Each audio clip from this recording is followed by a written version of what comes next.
Tu considères l'alcool comme une drogue? Oui, et comme une drogue dure même. Aux différents classements des produits pas GG pour la santé, t'as l'héroïne, l'alcool et le crack. Ça te pose un petit peu le truc. T'as des dégâts avec l'alcool qui peuvent être irréversibles au niveau du cœur, du foie, du pancréas et des reins et le cerveau. Je t'en parle même pas.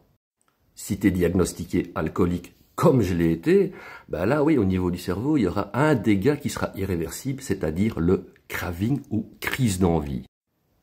Le cerveau est un fameux FDP, tu vois ce que je veux dire? C'est un vicieux de chez vicieux. Ça va bientôt faire 1 an, d'ici 9 jours, donc que je n'ai plus touché une goutte d'alcool. Et la lutte, elle est quotidienne, tu vois. Comme je t'ai dit, le cerveau est un vicieux. Il a cette capacité extraordinaire à te rappeler le positif et non pas le négatif de la consommation.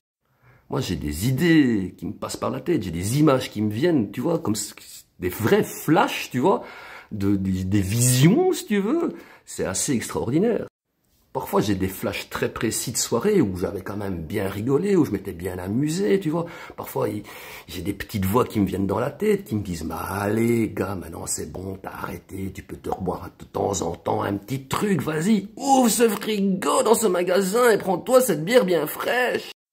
Parfois, j'ai même cette idée un petit peu bizarre qui me passe par la tête, qui me dit « Mais vas-y, achète-toi un pack, comme ça tu vas pouvoir enfin voir ce que c'est vraiment l'effet de l'alcool, puisque pendant des années, tu étais tout le temps pété, tu en avais même oublié la notion de ce que c'était d'être vraiment pété, donc vas-y, teste là, maintenant que t'es bien clean, vas-y, regarde ce que ça fait vraiment. » C'est très particulier, tu vois, quand ça te passe par la tête, et c'est très difficile de tenir. Et moi, je comprends très facilement qu'il y ait des gens qui n'arrivent pas à tenir, parce que, je te dis, ça devient dans ta tronche, tu vois, et en plus, ça coûte beaucoup d'énergie de lutter contre ce truc.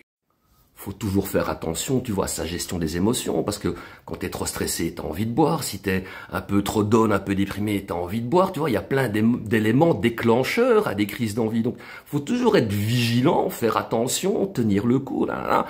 Et je te dis, il y a des jours, je suis fatigué de lutter contre ça. Mais bon, je continue parce que j'ai plus du tout envie de ça. Non, l'alcool, c'est une drogue dure qui crée des dégâts sur les personnes qui en consomment, mais aussi sur leur entourage. Combien de couples n'ont pas périclité à cause d'une consommation d'alcool d'un des deux?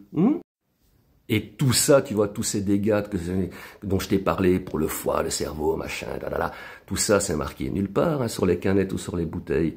Et ça, c'est vraiment scandaleux.